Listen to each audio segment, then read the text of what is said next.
Dans la sphère présence, je reçois Hinanui de Tahiti qui va nous présenter la féminité et l'irrésistible dans la danse, et notamment dans la danse tahitienne. Merci Hinanui d'être avec nous aujourd'hui et je te laisse te présenter. Eh bien, merci Cindy de m'avoir conviée justement à rejoindre cette équipe pour le sommet. Alors moi, je me présente. Je m'appelle Hinanui Tara Aripe. Donc, que veut dire Hinanui? En fait, Hinanui, c'est la déesse de la lune. Et Hina, donc, c'est son diminutif. Et Nui, ça veut dire grande. Donc, c'est une grande déesse, en fait. Et donc, je suis née à Tahiti. Et puis, je suis ce que l'on appelle une Afa. Ça veut dire que je suis une moitié polynésienne et une moitié d'ailleurs. Donc, ma passion, c'est le Ori Tahiti. Et le Ori Tahiti se traduit littéralement par danse, Ori, et Tahiti, tahitienne. Donc voilà, je danse depuis l'âge de 9 ans. Et puis, j'ai vogué au travers la danse tahitienne, au travers la danse marquisienne, au travers la danse hawaïenne. Ensuite, j'ai fait d'autres danses à deux. Et quelque part, ça me ramène toujours vers la danse tahitienne parce que ça me passionne depuis toute petite. Et depuis que j'ai l'âge de 10 11 ans, en fait, je voulais ouvrir mon école de danse. Mais finalement, on va dire, j'ai dû abandonner l'idée simplement parce que ma mère me disait que je n'allais sans doute pas vivre de ma passion. Et 30 ans plus tard, je reviens encore sur le sujet parce que là, je veux consolider mes connaissances justement dans le Ori Tahiti au travers un parcours diplômant au Conservatoire artistique de la Polynésie française qui dure plus de 6 années. Et d'autre part, je souhaiterais transmettre ces connaissances justement au travers une académie qui ouvrira très prochainement. Et et c'est ce pourquoi, en fait, je reviens encore à la charge parce que c'est un projet qui me tenait à cœur déjà quand j'étais plus jeune et je reviens encore sur le tapis bien des années plus tard, c'est que j'ai raison de le faire. Voilà. Ah, c'est beau, c'est un beau parcours. Du coup, c'est un rêve que tu accomplis maintenant et qui t'a toujours porté finalement. Oui, et quelque part, je suis dans le berceau justement de la danse tahitienne, le Ori Tahiti. Et pour promouvoir justement cette passion-là, je me dis pourquoi pas. On est une si petite île, on est situé à 18 000 kilomètres de la France, on est perdu dans l'océan Pacifique. Donc je me dis, ben, au travers les moyens numériques aujourd'hui, il y a moyen de pouvoir transmettre justement notre passion Mm. au travers les moyens numériques d'aujourd'hui. Et en fait, Mm. toute la symbolique de Tahiti, même si c'est une toute petite île perdue, je pense qu'il y a un vrai rayonnement, en tout cas, il y a une vraie résonance, un vrai symbole. Quand on parle de Tahiti, on a les yeux qui brillent souvent. C'est vrai que Tahiti, c'est une île, et donc il y a eu beaucoup de circumnavigateurs qui Mm. sont, qui se sont déplacés sur nos îles.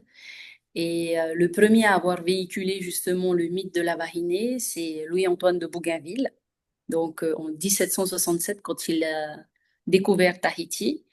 Et en rentrant justement vers l'Europe, il a diffusé ce message de la femme qui est belle, sensible. Et au travers ce message-là, qui a été diffusé auprès des Européens, et encore jusqu'à aujourd'hui, ce message de la Vahinée, le mythe de la Vahinée existe encore. Et Tahiti étant une île, donc à plus forte raison de vouloir s'inviter justement sur nos îles, avec cette chaleur qui nous entoure, notre environnement luxuriante. Donc, si je te demande en 3 mots, euh, l'énergie féminine que transfère la danse d'après toi, et notamment la danse tahitienne. Alors, je dirais en fait que la danse tahitienne, en 3 mots, représenterait la grâce, parce qu'il y a un type de danse dans laquelle il y a moyen de pouvoir exprimer justement ces mouvements-là gracieux, sensuels. La puissance également, parce qu'on a des types de danse où on a besoin justement de cet ancrage au sol pour pouvoir ensuite envoyer des mouvements beaucoup plus puissants. Là, c'est loin de la sensualité, mais ça reste de la puissance dans le mouvement du bassin. Mhm. Et le troisième mot serait pour moi l'ancrage culturel, parce qu'on a besoin d'être ancré à notre culture, et c'est-à-dire être proche de notre langue, parce que une culture sans sa langue est morte. Et donc pour moi, ce serait ces trois termes-là qui se rapprocheraient réellement de la danse tahitienne dans son énergie féminine. Du coup, tu parles, c'est intéressant parce que tu parles de langage, c'est du coup le langage du corps. Oui, il y a le langage du corps, parce qu'en fait, danser, c'est se mouvoir. Mhm. Et le langage corporel est dit beaucoup plus de choses que ce que des mots peuvent verbaliser. Donc, souvent, on entend la citation une image vaut mille mots, et pour ma part, une danse vaut plus que mille mots. Parce que au travers d'une image, on ne peut pas ressentir des émotions, on voit, alors qu'une danse, eh bien, il y a une projection des émotions au travers d'une personne, parce que elle va chercher des émotions qui sont au plus profond d'elle pour pouvoir les extérioriser.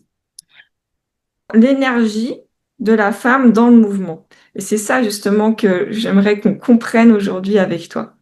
Tu as parlé de trois mots et notamment de la féminité à travers le mouvement. Parce que du coup, le mouvement d'ancrage, on a vu la puissance et la Mhm. féminité. Est-ce qu'il y a certains peut-être mouvements en quoi la féminité, particulièrement dans la danse tahitienne, elle a une vraie sensualité, un vrai message? Alors déjà, une danseuse, c'est une personne déjà qui est bien dans sa tête, qui est bien dans sa peau, qui sourit, qui a cet art de vivre. Et puis, un sourire habille une femme, plus qu'un maquillage d'ailleurs. Et au travers justement la danse, eh ben, elle va pouvoir exprimer beaucoup de charme, beaucoup de sensualité. Et d'ailleurs, on a des types de danse comme par exemple le hura, le aparima. Ce sont des types de danse qui permettent justement de pouvoir extérioriser la sensualité, la grâce. Et puis, il y a d'autres types de danse comme des OTA, où là, on va appuyer la puissance, l'énergie du corps qui va être différente de celui du aparima. Voilà. En fait, en fonction du type de danse, on n'a pas forcément la même énergie que l'on va dégager. Alors, un truc très Voilà. intéressant, et ça, je pense que c'est un des fondements, mais on le sait sans le savoir, c'est le sourire dans la danse. Une danseuse tahitienne, elle a toujours le sourire. Bon, elle a la tenue, mais elle a une posture qui est presque l'accueil, l'ouverture, le sourire. C'est une posture féminine par essence même.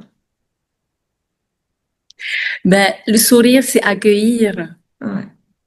et se présenter justement dans une danse, c'est s'afficher publiquement et on peut pas s'afficher publiquement en étant triste, à moins que la chanson le soit. Par exemple, quand il y a, il y a une personne qui est qui est décédée et que la famille est dans le deuil, il y a possibilité de pouvoir danser dans le deuil, mais là, tu vas pas afficher, par exemple, un sourire.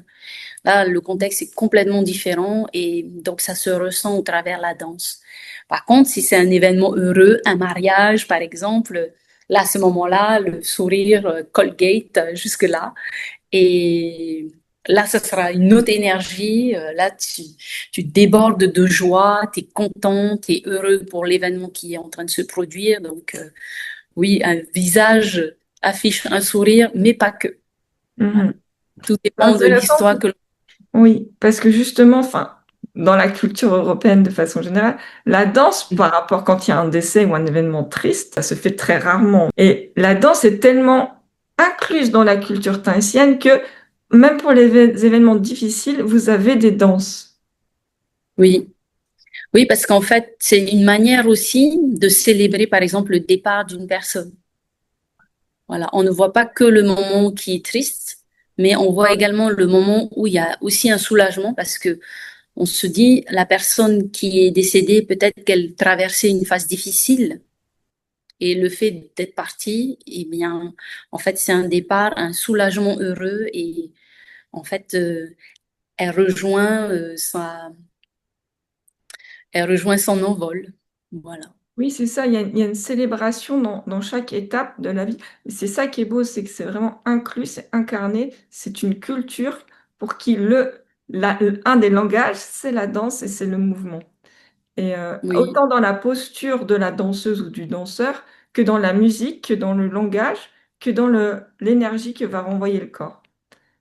Et il y a toute une poésie à l'intérieur qui, quand on est de l'extérieur, on le ressent, mais c'est difficile à décrire. Donc là, moi, ce que je vais te demander, comme tu es une experte dans le domaine, c'est de nous donner quelques petits éléments pour comprendre mieux la culture tahitienne, mais surtout la danse tahitienne, et pour la femme en l'occurrence. Parce qu'il y a aussi des danses, parce que c'est une danse qui se danse seule, ou qui peut se danser à deux aussi. tout à fait. C'est une danse qui se danse seule, à deux, en groupe Mhm. aussi. Ou un groupe où il n'y a que des femmes, un groupe où il n'y a que des hommes. Voilà, ça dépend exactement parce qu'il y a des types, là encore une fois, enfin, il y a différents types de danse qui permettent de contextualiser en fait ces différents types de danse. À titre d'exemple, il y a ce que l'on appelle le Pau'a.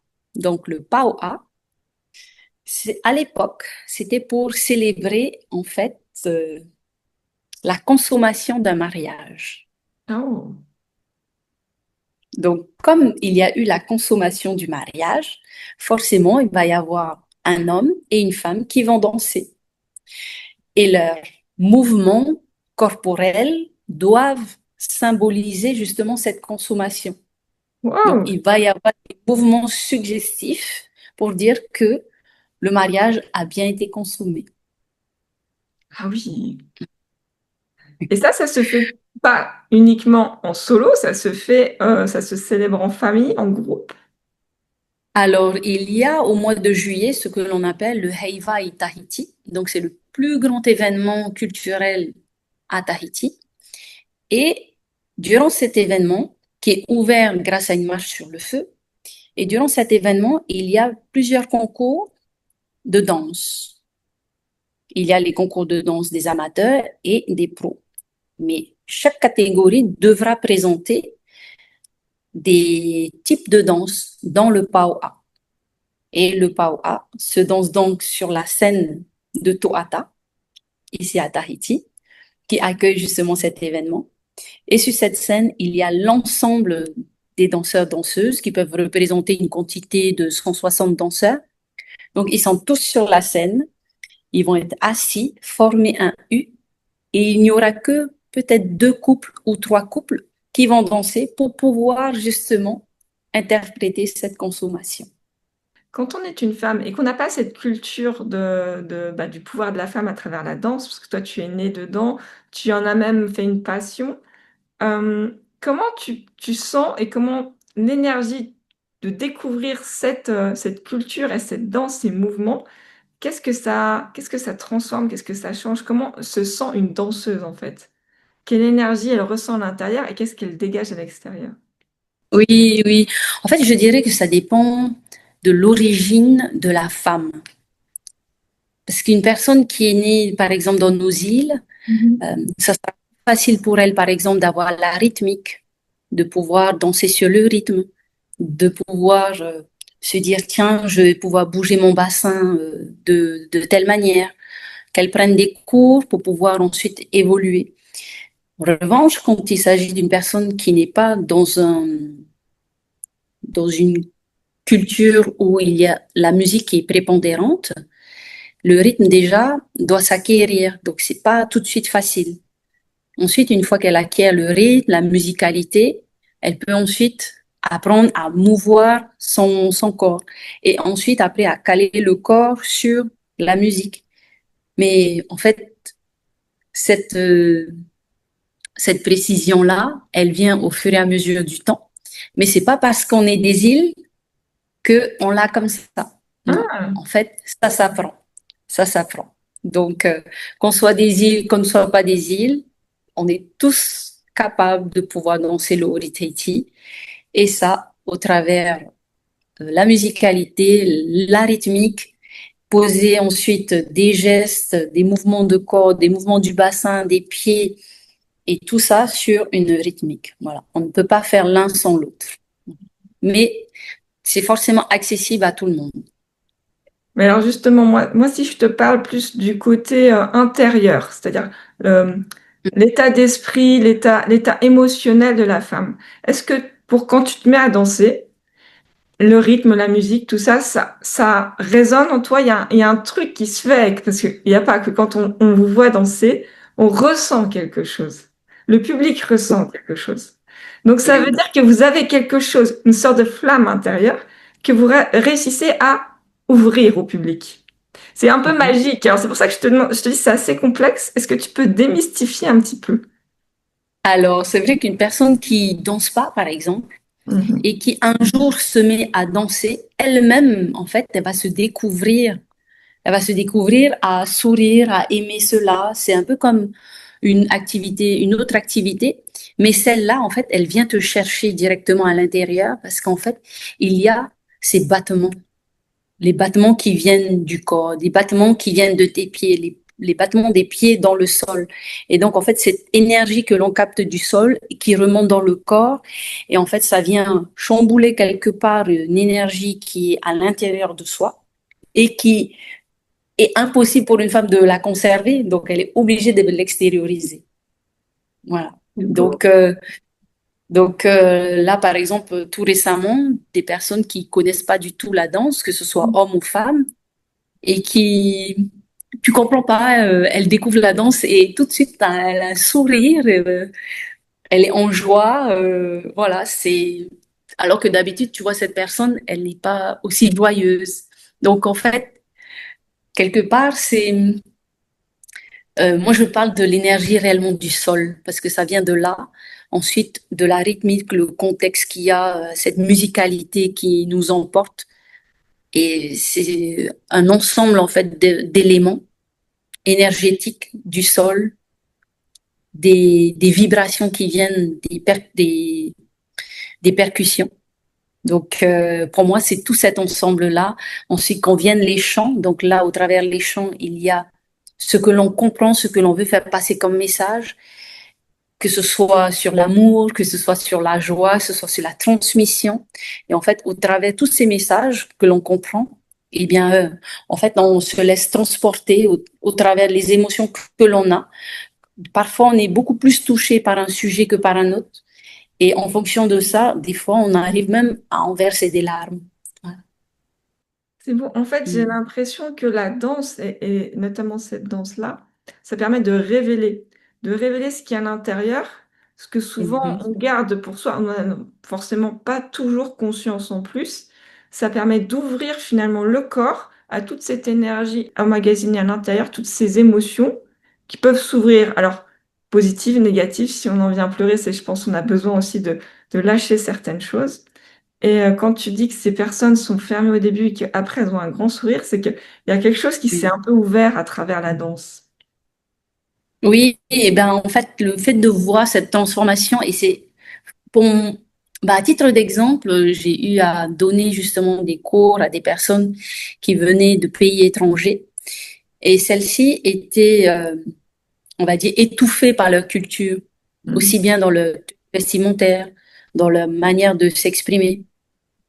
Et elles me disaient qu'en venant ici à Tahiti, eh bien, elles avaient cette liberté d'expression, cette liberté vestimentaire, et ça se voyait au travers la danse, et elles communiquaient en fait, tu vois, cette joie qu'elles qu'elles s'étaient empêchées quelque part d'extérioriser. Donc, en fait, c'est là, mais étouffé. Et le fait de pouvoir se libérer, en fait, c'est majestueux de les voir ensuite s'exprimer avec autant d'aisance, beaucoup de joie. Et moi, j'en viens même à verser des larmes et je me dis, waouh, elles arrivent à faire ça aussi chez moi. Donc, moi, j'ai libéré des larmes pas de tristesse, mais de joie parce que, en fait, elle s'éclate sur scène. T'es là, waouh! C'est beau. C'est juste, Mais c'est je juste pense que c'est ça magnifique. aussi qui fait que c'est une passion pour toi, c'est que tu transmets quelque chose au-delà de ta culture, tu transmets une émotion, tu transmets une révélation et tu permets à ces femmes, peut-être même à ces hommes, de se révéler et d'ouvrir quelque chose que quand on est dans une culture et dans un certain contexte, on se rend pas compte en fait que on les opprime. Il y a que quand je pense, on arrive dans ton pays ou qu'on bouge ou qu'on change de contexte, qu'on se rend compte que on s'est empêché ou on ne s'est pas autorisé à vivre cette joie-là. Oui, oui. Et puis, ben, le contexte de chaque pays, la politique dans chaque pays fait que il y a des oppressions. Donc, on peut comprendre que quelque part, elles peuvent pas se libérer. Et c'est d'où l'intérêt pour moi de me dire que peut-être au travers des cours en ligne, justement, elles sont derrière un écran et elles peuvent extérioriser cette joie, ces émotions qui sont enfouies à un moment donné pour pouvoir se libérer, être bien dans leur tête, hein, dans leur peau pendant un court instant et puis pourquoi pas après s'émanciper davantage plus. Cette énergie qu'elles ont dégagée pendant le cours, ça les porte au-delà même de la séance. Ça les porte, ça les révèle à travers leur vie entière, en fait. Même si elles restent dans un contexte peut-être un peu plus oppressant, elles ont cette ouverture de cœur que tu as déclenchée. Hmm, tout à fait. En fait, c'est pour ça que j'aime bien parler de libération, de bien-être au travers justement la danse. Voilà. Au travers ce mouvement du Ori-Teiti. Oui. Oui, parce qu'on n'a pas besoin d'être une experte pour y prendre goût, y prendre cœur. Enfin, le but, je pense, de la danse tahitienne, c'est pas de devenir voilà, une grande experte de chaque mouvement. C'est de comprendre cette énergie qui vient du sol. C'est ça. Et d'ailleurs, c'est vrai que c'est pas tout le monde qui va devenir expert. On peut regarder les footballeurs, par exemple. Tout le monde s'entraîne au football, mais c'est pas tout le monde qui va devenir Karim Benzema, par exemple. Donc voilà, c'est pareil pour la danse. Il y a beaucoup de personnes qui vont se lancer dans la danse, ça va leur procurer un bien-être. Et d'ailleurs, moi, je cible les personnes justement qui vont débuter pour pouvoir ensuite les accompagner dans leur parcours progressif de la danse. Oui, partager un bon moment et puis se révéler en fait, révéler et se découvrir tout simplement. Ouais. Alors justement, est-ce que tu as quelques anecdotes sur ces personnes que tu as déjà accompagnées? Est-ce que tu as vu un changement au-delà du premier cours, peut-être au dernier ou au 10e cours? Qu'est-ce que, comment ça se traduit finalement physiquement, psychologiquement? Quels sont les feedbacks que tu as eus?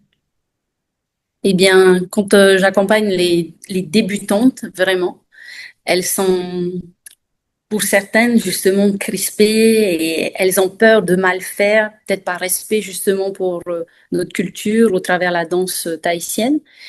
Et en fait, on arrive à communiquer un message qui est doux pour qu'elles puissent se débloquer, se lâcher, se libérer et enfin leur communiquer, leur donner les moyens pour pouvoir obtenir un beau résultat au travers des pas de danse, comment les appliquer euh, comme il faut pour pouvoir ensuite être plus gracieuse et c'est un mouvement qui va se parfaire avec le temps, mais ça ne peut pas être parfait tout de suite. Donc là, on leur communique des bons messages et en fait, elles sont toutes contentes quand je viens les corriger, par exemple. Ah ok, ce petit détail. Donc c'est vraiment juste des petits détails des fois qui font la différence.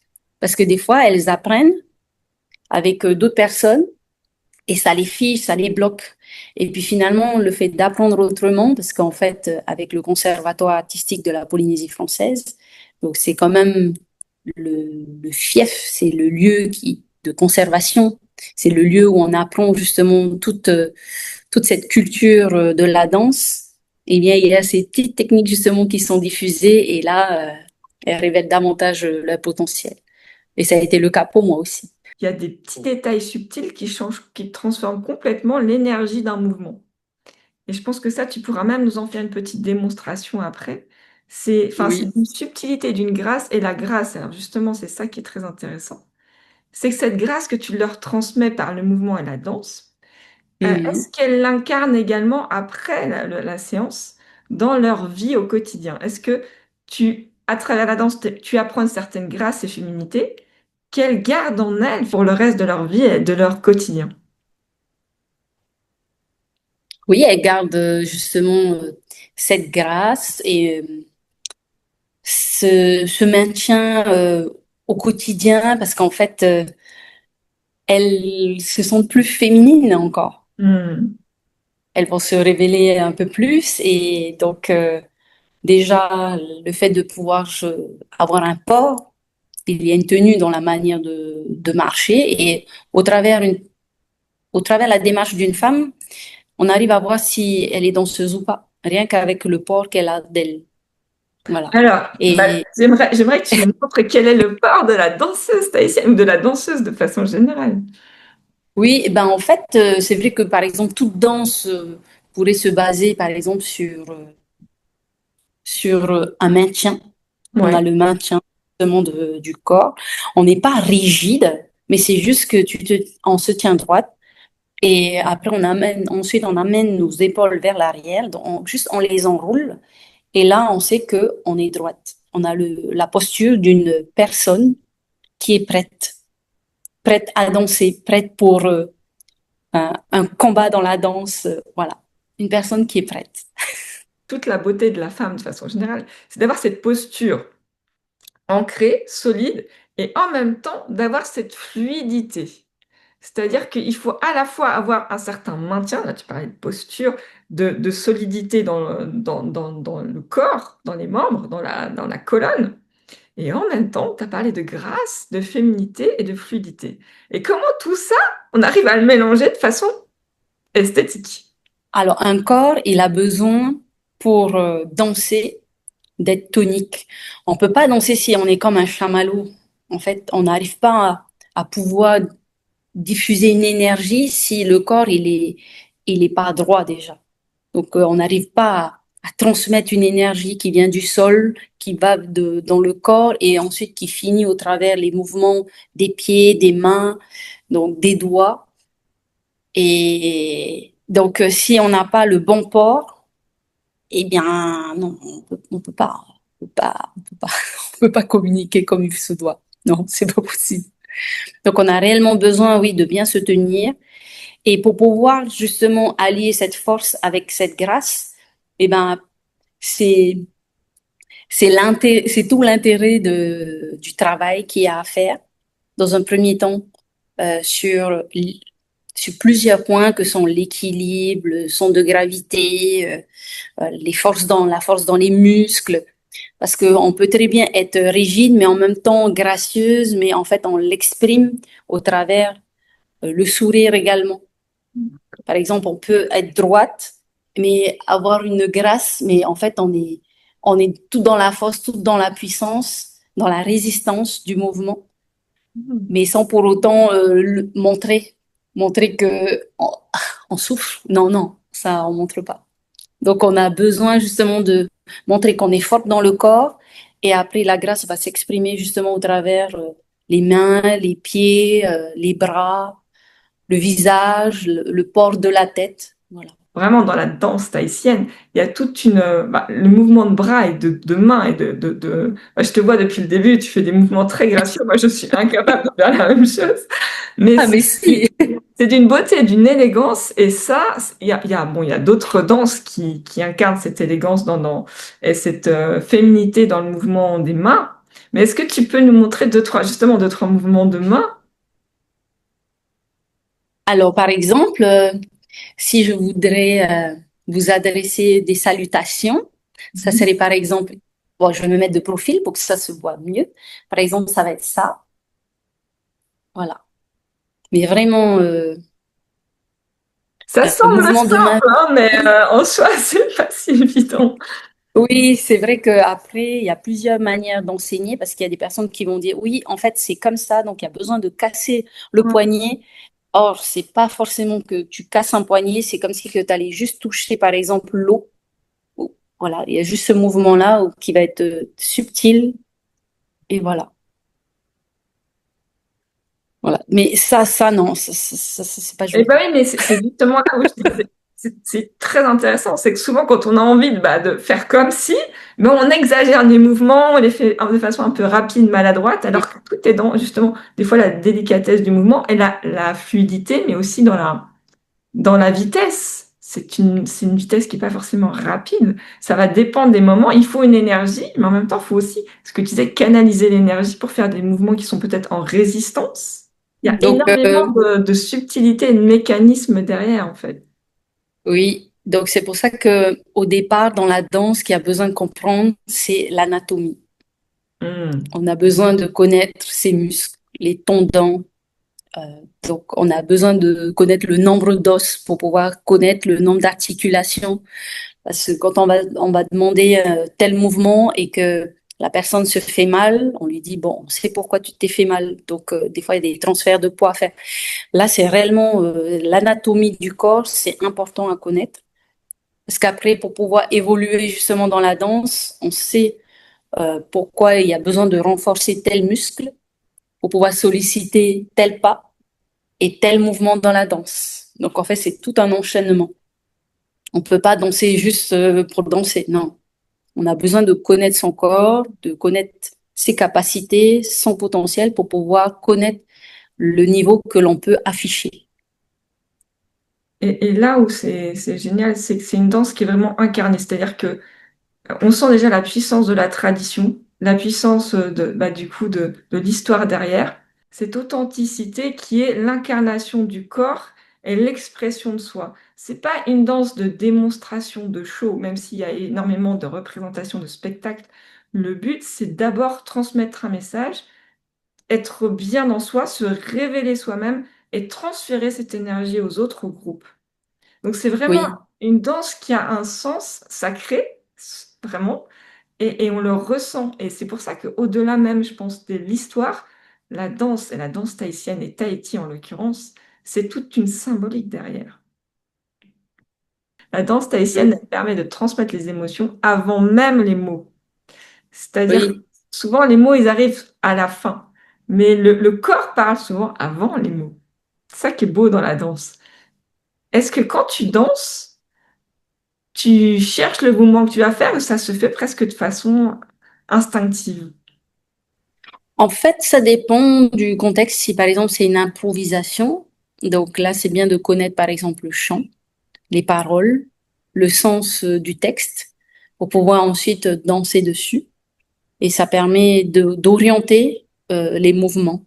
Et quand c'est un texte par exemple sur lequel tu as déjà travaillé, tu as connaissance, là tu es dans un autre ancrage. Là tu peux diffuser encore plus d'émotion, beaucoup plus de technicité dans les pas, dans les gestes. Ouais. C'est pas tout à fait le même travail. Donc l'un, tu as travaillé, l'autre, c'est de l'impro, mais c'est pas parce que c'est de l'impro que qu'on fait aussi n'importe quoi. Non, il y a besoin toujours de respecter un certain cadre.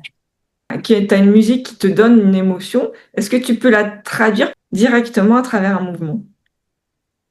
Oui, par exemple, souvent nos chansons dans notre langue, donc en langue tahitienne. Et puis, donc l'avantage de pouvoir connaître sa langue, c'est de pouvoir bien danser. Et si par exemple il fallait parler du désir, par exemple, ça peut être juste un mouvement d'épaule avec les yeux, donc ça va être Ah oui! très, très suggestif. Voilà, même les cheveux, en fait, c'est vraiment sensuel et ça dépend le message à faire passer. Voilà. Donc, si c'est le désir, ça va être vraiment des choses comme ça. Voilà. D'accord. Voilà. Ah, c'est Ça, ou beau. sinon, ça peut être les bras vers le ciel et puis se caresser comme ça. Enfin, vraiment. Et là, on se touche. Ouais. C'est Ça, c'est le donc là, désir. c'est pour le désir, voilà. Et puis, par exemple, si C'est c'est tout en l'amour, donc élégance, hein, parce que le désir peut avoir différents, mais c'est vrai que c'est très élégant et c'est très oui, gracieux pour le coup. Oui. on ne veut pas tomber dans la vulgarité. Hmm. La danse Beaucoup, beaucoup. tahitienne s'enrichit encore de nouveaux mouvements. Alors, il y a la danse traditionnelle Mhm. et il y a la danse qui a été, on va dire, qui a évolué avec son temps. Et on a besoin de cette oxygénation pour pas perdre justement notre danse. Parce qu'il y a la base, Mhm. donc, et il y a son évolution. Donc, on peut pas non plus se permettre de rester trop figé. À un moment donné, on étouffe. Ça, c'est pas possible. C'est pas le côté artistique. On a besoin toujours de pouvoir évoluer. Et forcément, on va s'inspirer de ce qui se passe ailleurs. Moi, je disais, j'ai fait de la danse hawaïenne, j'ai fait la danse marquisienne, j'ai fait aussi d'autres danses à deux. Et donc, je m'inspire forcément aussi de ce qui se passe ailleurs, sans oublier pour autant l'ancrage que j'ai dans mon Ori Tahiti. Et ça permet aussi, c'est bien cet enrichissement, ça permet d'être inspiré, mais pas pour autant de copier. Donc, ça vient juste enrichir, mais tu viens pas copier. Non, ça, c'est pas ce qui évolue. Sinon, c'est vraiment s'éloigner. Et s'éloigner, c'est se perdre. Mhm. Voilà. C'est se... Ce côté d'inspiration, de créativité, puisque la danse est un mouvement, c'est une énergie, donc c'est vivant. Donc c'est vrai que c'est pas Oui, figé dans le temps, dans un passé. Ça évolue, ça s'inspire, mais ça garde ses racines. C'est ça qui est beau, justement. oui. Et d'ailleurs, à Hawaï, ils font bien cette distinction entre l'ancien et le contemporain. Voilà, tu as le kahiko et le awana. Donc là, c'est vraiment bien marqué. Les costumes sont vraiment différents. La musicalité est différente. Ici, à Tahiti, il n'y a pas cette distinction pure et dure. Il n'y a pas. Il y a eu dans le temps, mais là, ça reste encore des sujets qui sont délicats. Ça reste encore très délicat. Il y a des sujets qui sont abordés et là, certains groupes de danse, certaines écoles, certaines danseuses, en fait, ça dépend qu'est-ce qu'elle veut mettre en avant. Rien que sur les pas, on arrive à voir si c'est de l'ancien, si c'est du nouveau. Donc, la manière de se tenir aussi, enfin, c'est tout un contexte. Donc, des fois, il y en a qui arrivent à mixer. En fait, on n'a pas réellement ce cadre strict comme à Hawaï entre l'ancien et le contemporain. Donc, c'est toujours, ouf, c'est Comme sur c'est un la peu vague. flottant, Voilà. flottant. Voilà. Et c'est ce qui est dommage parce qu'en fait, si on faisait cette distinction, ça serait bien. Ça serait bien. C'est une culture qui se transmet beaucoup par le langage, la fluidité des choses. De pas vouloir rentrer dans des cases, c'est toute cette énergie aussi qui fait que bah, c'est quelque chose de vivant et le vivant, tu peux pas l'enfermer.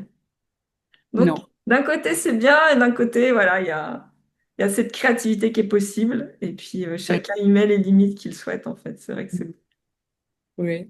Ben, en fait, après, ça génère des débats et des fois, ben, en fait, c'est pour ça que je dis, ben, si il y a la partie traditionnelle, c'est bien, et s'il y a la partie contemporaine, il faut laisser parce que c'est réellement la partie contemporaine où là, les artistes, allez-y, exprimez-vous. Et d'ailleurs, c'est pour ça que il y a eu un autre type de danse. Là, c'est vraiment un type de danse qui a été réservé justement à ces artistes dans leur créativité. Là, ils sont libres de faire leur création, leur pas, leur costume, là, c'est libre, libre. Ça a été autorisé pour cet événement particulièrement. D'accord. Donc, c'est beau, c'est beau. Là, il s'inspire des danses mexicaines. Enfin, il y a vraiment de tout. Là, c'est, c'est un peu impressionnant. Voilà. Il y en a qui vont s'inspirer des danses qui viennent de chez eux. Si par exemple il y a des Chinois ou des Japonais qui vont venir, donc ils vont appliquer des chorégraphies qui viennent de chez eux. Et donc, le fait de voir ça, c'est beau aussi. Ça, voilà, c'est pour dire comment la danse de chez nous, elle peut s'enrichir.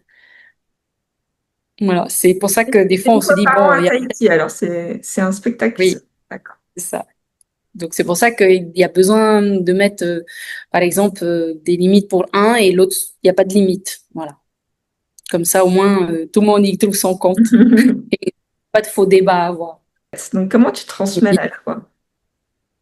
Eh bien, alors, faut savoir que la danse haïtienne, depuis tout à l'heure, j'arrête pas de montrer les mains, Hmm. les bras, mais il y a aussi les hanches, le corps. Ah oui.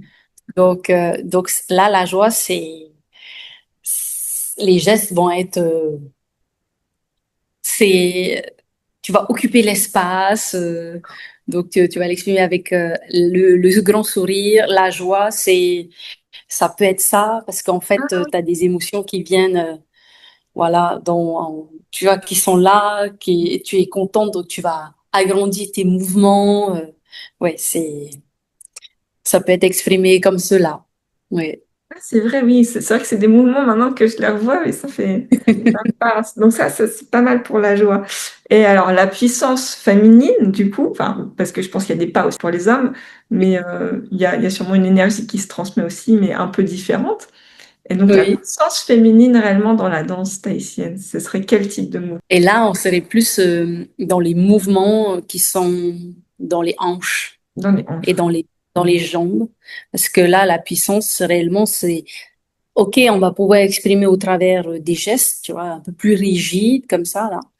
Mais là, les hanches, là, il y aura plus des mouvements circulaires qui vont faire que, allez, on va moudre le café et on va y aller, quoi. D'accord. Voilà. Et là, Là, faut c'est taper, l'énergie taper. plus, voilà, par rapport au sol, les jambes, la puissance, l'ancrage. OK. La joie dans l'amplitude des mouvements. Et alors, la douceur, En quoi. fait, c'est pas que les mains, c'est même la tête, c'est en fait les yeux aussi. Ah Euh, oui. Oui, c'est vrai qu'on n'y les yeux- pense pas dans la danse aux yeux.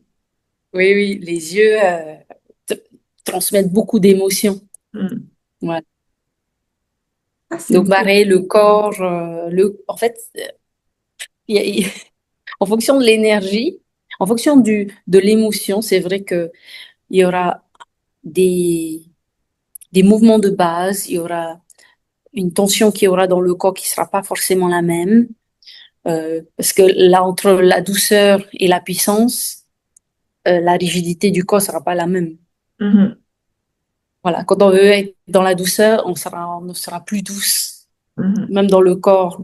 Alors que quand on va être dans la puissance, là, on sera un peu plus rigide que quand on veut exprimer la douceur. Bon, on sera pas vraiment rigide, rigide, hein, parce que sinon on pourrait pas danser.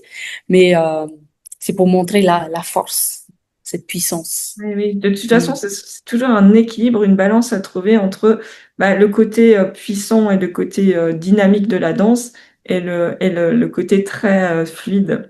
C'est Mm. une vraie harmonie à trouver en fonction de l'émotion qu'on transmet et qu'on ressent et qu'on veut révéler ou qu'on se révèle. Tout à fait. Et la danse par rapport aux émotions, c'est génial parce que c'est vrai que les danses de couple aussi, il y a tout un jeu qui se met de relations, qui se met sans aucun mot. Ça, on sent un passage d'énergie, je dirais, dans la danse qui est dans la danse de couple et dans la danse de groupe que tu transfères et qui se transmet au groupe et qui s'alimente comme ça. Mhm. En fait, c'est vrai que quand il y a ces danses de couple ou en groupe, souvent il y a ce jeu de regard. Hmm. Parce qu'en fait, des fois, on veut taquiner l'autre, donc on regarde, tu vois, d'une manière.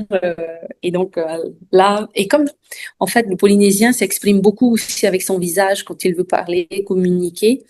Et parfois, quand les étrangers d'ailleurs, ou sinon les Français, quand ils viennent ici à Tahiti et que le Français dit bonjour et que le Polynésien fait juste ça, Mhm. ça veut dire il lui a répondu. Ah, d'accord. Tu vois, ou sinon la personne va juste sourire et il va bouger ses sourcils. On va lui Oui, poser mais une quand on ne sait question. pas, on se dit, tiens, parce que pour nous, quand tu hausses les sourcils comme ça, en général, ça veut dire surprise. Ouais, Ah, qu'est-ce ok. qui se passe? Quoi? C'est un peu, oui, mais il manque quelque chose en fait. Donc c'est vrai que les codes, ben, Oui. sont pas les mêmes. Puis même une personne qui va poser une question et parce que le Polynésien ne veut pas parler, il va juste l'exprimer au travers son visage et pareil, il va juste voilà, hocher les sourcils.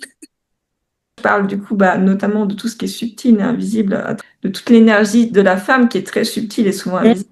Mais là, du coup, à Tahiti, bon, c'est vrai qu'il y a une culture du féminin, de la femme. Tu as parlé de reine, on l'a vu mm, très rapidement, mais que la femme, elle a une vraie incarnation, une vraie symbolique et un vrai pouvoir là-bas, ancré dans le sacré.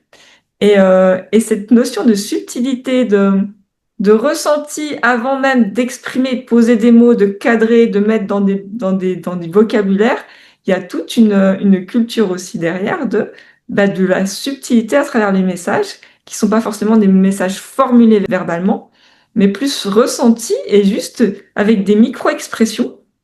Eh ben, mm. on voit que les messages, ils sont presque évidents enfin, se comprennent en fait. Ouais. Et ça fait partie en fait de notre culture, les pantonymes. C'est nos façons de s'exprimer. Voilà. Parce que comme on était très dans le verbal, très dans le gestuel, dans le corporel, voilà, on est bien loin des écritures. Du coup, ça a une autre poésie. C'est pas la poésie Mm, des mots, c'est la poésie du corps. Et justement, je trouve que c'est très beau de le garder parce que malheureusement, la poésie des mots elle reste dans des écrits. La poésie du mm. corps, elle ne s'incarne que dans le vivant et dans le moment. C'est ça, c'est éphémère. Et c'est pour ça qu'il faut le transmettre Mm, d'une génération à l'autre. Et bon, Internet pourra transmettre ça, c'est aussi l'avantage qu'on n'avait pas avant avec les livres. mm. Oui. Ah il faut que je te demande une mini démo. Est-ce que tu pourrais me faire une mini démo? Oui. Donc, dans la chanson, c'est expressément mentionné Teori Tahiti. Voilà. Et puis, donc, je vais faire des pas de base, simplement. Et puis, qui vont pouvoir traiter, par exemple, des émotions que l'on a parlé, par exemple, le désir, voilà, la puissance, hum, quoi d'autre encore, l'amour, par exemple, ou le corps, justement, d'une femme.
Comment on peut déjà Alors, s'exprimer ou avoir un niveau, on va dire, où on se sente bien dans la danse?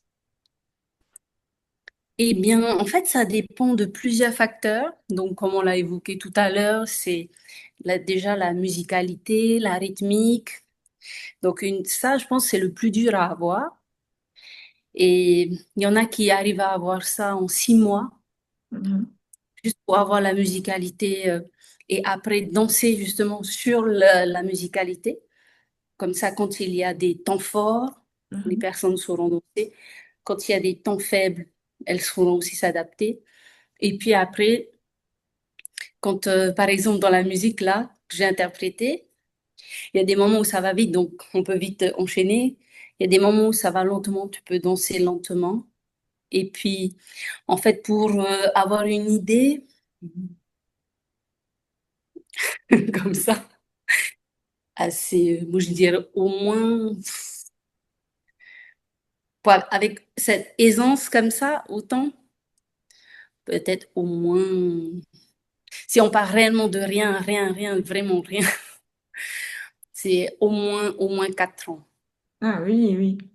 Et sinon, Mhm. en 6 mois, on peut avoir un petit niveau quand même? En 6 mois, alors, ça va être intensif alors. D'accord, En ok. 6 mois. Ça dépend aussi de ta capacité, parce qu'il y en a qui vont évoluer beaucoup plus vite que d'autres. Donc, il peut y avoir des moyennes de 2 ans des fois. Et c'est pareil pour Voilà. les hommes?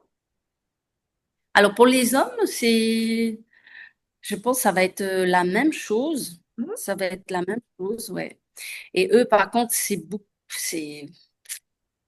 là, c'est encore autre chose, les hommes. Parce que quand j'ai eu à danser justement dans des groupes professionnels, à un moment donné, je devais encadrer les hommes. Et du fait que j'ai été en fait Miss Bikini, donc j'ai ramené tout mon bagage de la musculation dans la danse pour pouvoir aider les messieurs à comment se tenir, à avoir quelle posture, quels muscles travailler pour pouvoir atteindre tel résultat. Et de là, ça a été facile parce que j'avais tous ces éléments-là pour pouvoir les aider à atteindre leurs résultats, leurs objectifs. Et ça a été super. Par contre, est-ce que c'est beaucoup plus difficile? Ben, en fait, ils sont tout le temps positionnés dans la position fléchisseur. Mhm. Voilà, ils sont toujours dans cette position et donc ça nécessite beaucoup plus de jambes, D'accord. mais vraiment, vraiment, vraiment. Il y en Ah a qui oui. débutent et voilà. Il y en a qui ont besoin de connaître aussi leur équilibre, le son de gravité. Enfin, c'est beaucoup, beaucoup, beaucoup de choses à apprendre. Ouais, mais je pense que les messieurs n'ont pas besoin de faire de la musculation, ils ont juste besoin d'apprendre à danser. C'est- Ouais. Disons, c'est pas les mêmes muscles qui sont sollicités, mais ouais, c'est pas les mêmes fibres, mais quand même. D'accord. Ah ouais, c'est Ça sert intéressant. pour quoi? Ben, un copain justement c'est un Français et puis qui est arrivé ici à Tahiti et puis il me disait, tu sais Hina, la chose qui a été difficile pour moi, c'est de pas pouvoir danser sur le bon rythme, le bon tempo. À chaque fois, j'étais en décalé. Donc, c'est difficile de pouvoir danser avec une personne qui a le rythme et toi, t'as pas le rythme. Donc, vous êtes complètement décalé. Et donc, il m'a fallu 6 mois pour pouvoir avoir le rythme. Donc, c'est grâce à son information que je me suis dit, ah ouais, donc il y a besoin également de pouvoir travailler, tu vois, cet aspect-là. Et à plus forte raison, justement, dans le programme que je veux mettre en place, où cette musicalité, cette rythmicité, la vitesse, Mm. en fait, les temps forts, les temps faibles, il y a énormément de choses à connaître. D'abord, c'est vraiment la musique, parce que c'est elle qui porte C'est ça. justement le danseur. Parce que sans musique, ben, ok. Et il y a des danses où on peut justement danser sans qu'il y ait rien, aucune musique. Chez nous, on appelle ça le aparima avava. Donc, bon, c'est que ça sera que avec les mains, il y a pas de chant. Voilà. Faire que son corps réponde au rythme, c'est pas si facile en fait. Et comme on est dans des univers ou des contextes des fois qui ne permettent pas, où on ne s'autorise pas à vivre à travers le corps et la musique, bah, c'est des Mm. choses qui, avec l'âge, sont peut-être des fois encore plus difficiles à appréhender. Bah après, je reviens aussi encore sur le contexte parce que le fait d'avoir vécu justement ailleurs qu'ici à Tahiti, euh, ici on est vraiment baigné dans la musique. On est tout le temps en train de faire, d'écouter de la musique, de faire les brins. On est avec notre ukulélé, notre guitare, ou sinon on danse, ou sinon on est avec nos instruments de musique à percussion là pour la danse. On est toujours baigné justement dans ces vibrations musicales. Alors que quand j'étais en métropole, eh ben, Mm. j'ai j'ai pas retrouvé ça. Non, j'ai. Alors quelque part, je me dis c'est peut-être aussi le contexte qui fait que en étant dans un univers où il y a tout le temps cette vibration qui est émise, donc ça permet peut-être d'affiner justement, tu vois, son oreille, alors que quand on est dans un contexte où il y a moins ces vibrations, cette musicalité, alors peut-être que c'est un peu plus lent à avoir, ou là, peut-être comme c'est plus lent, donc on va réellement chercher, et puis les efforts qui sont fournis sont là, et puis la personne, elle va pas investir son temps pour rien, parce qu'en fait, elle a des distances à parcourir, elle fait quelque chose, elle s'investit, elle va jusqu'au bout des choses, et elle a moins de facilité que chez nous ici. Et ici, des fois, c'est parce que c'est tellement facile, on se dit, bon, ben, oh, je vais pas Oui, travailler ça, c'est beaucoup, c'est bon. véhiculé même par l'atmosphère, par l'énergie du pays, en fait. T'as pas besoin de l'apprendre, c'est presque, voilà, c'est comme si tu le respirais. Alors que dans Mm, certains autres contextes, ben, ça n'est pas aussi vivant dans le quotidien. c'est ça, c'est C'est pour ça. ça que c'est toute la magie de venir te voir Oui. directement. Voilà, et surtout au mois de juillet, là, c'est vraiment le mois où il y a les événements culturels, ils sont super. Mm, Hmm. Mais mm. écoute, moi, j'ai pris un grand plaisir et de quoi avec en plus bah, te voir danser, c'était juste majestueux. Euh, Inami, je te remercie pour tout ce que tu nous as apporté bah, aujourd'hui sur la culture tahitienne, sur la vie, sur l'histoire, mais surtout au travers de la femme, et de la féminité, du féminin sacré à travers des mouvements de danse tahitienne. C'est juste très poétique, majestueux, et on peut véhiculer énormément d'émotions et se révéler à travers la danse, réellement. Et c'est ce que tu permets à travers tes programmes. C'est ça. Donc, pour moi, c'est vraiment une femme qui, quand elle a besoin de se libérer de certaines émotions ou voire évoluer à faire une activité physique sportive, elle pourra justement le faire pour son bien-être, son mieux-être. Si tu devais me définir une femme irrésistible en 3 mots. Irrésistible, pour moi, une femme, ça serait... alors, si elle est irrésistible, alors, pour moi, ce serait une femme qui a une tête remplie de connaissances, parce qu'en fait, on a un cerveau qui n'est pas comme un disque dur, donc on peut apprendre ad vitam aeternam, voilà. Donc sans jamais qu'il y ait une limite à atteindre. On n'a pas 2 téras, on a je sais pas combien de téras dans notre cerveau. Voilà, pour moi, ce serait une femme qui est, voilà, qui a beaucoup de connaissances dans plusieurs domaines, pas forcément que dans un, mais dans plusieurs pour pouvoir justement avoir des conversations qui soient intéressantes, enrichissantes. Ensuite, la deuxième chose, ça serait la liberté. Donc, dans sa liberté d'expression, de se mouvoir, de... Parce qu'en fait, en étant libre, tu as la capacité de te révéler, de faire ce que tu veux. T'as pas d'interdit, t'as pas de limite. Donc, tu peux toujours t'exprimer comme bon te semble, pour pouvoir être bien dans ta peau, bien dans ta tête. Et dans la mesure où tu as pour moi, c'est réellement cette liberté, eh bien, ça t'ouvre des portes comme jamais, en fait, comme jamais. Oui, je dirais plus, peut-être aimante, Hmm. parce qu'en fait, voilà, pour être irrésistible, on a besoin forcément de pouvoir attirer à soi des personnes qui sont fans, je dirais, et fans d'une personne justement aimante. Et une personne aimante, c'est celle qui souhaite partager pas mal de choses, qui aime les gens et qui, justement, pour pouvoir les faire évoluer, leur apporter de la valeur ajoutée, elle a besoin justement de les aimer. Donc, moi, je dirais comme dernier mot, aimante. Voilà. C'est beau. Bah, du coup, une famille irrésistible, elle a la tête, elle a le cœur, elle a la liberté. C'est beau. Quelles seraient les trois femmes qui t'ont marqué? Alors, la première, c'est ma mère. Parce qu'en fait, donc c'est à elle à qui j'ai partagé le fait que je voulais ouvrir mon école de danse alors que je n'avais encore que 11 ans, 12 ans. Et bien qu'elle m'ait mise un frein, elle m'a pas, elle m'a juste orientée vers d'autres moyens pour pouvoir mieux atteindre mon rêve. Voilà. Donc en fait, c'est juste un chemin qui a été dévié pour pouvoir être plus équipé, pour pouvoir mieux donner et mieux partager, mieux apporter de la valeur ajoutée aux personnes. Donc ça, c'est la première femme.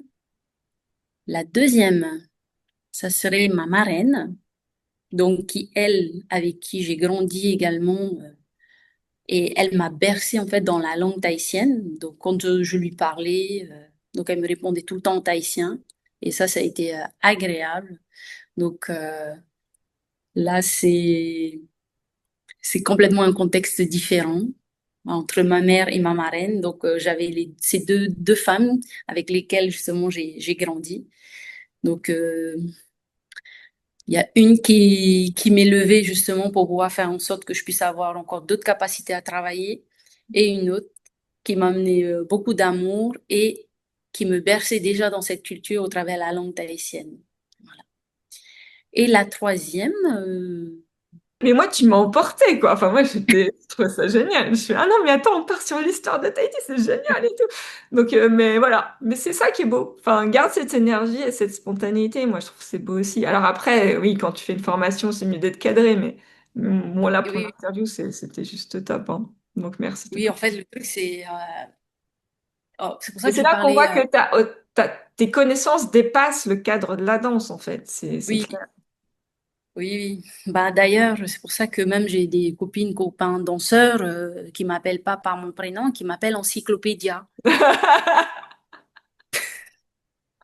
D'accord. Moi, je préfère la grande déesse de la lune. C'est quand même beaucoup plus beau. Et puis je suis là, j'ai dit, mais pourquoi tu m'appelles Pourquoi vous m'appelez Encyclopédia? Ah, Encyclopédia, Mathematicas, enfin, voilà. J'ai dit, pourquoi vous m'appelez comme ça? Et ben, ça semble tellement évident, on pose une question, tu as toujours des réponses, et tu ne sais pas où tu vas chercher, mais tu as toujours des réponses, quoi.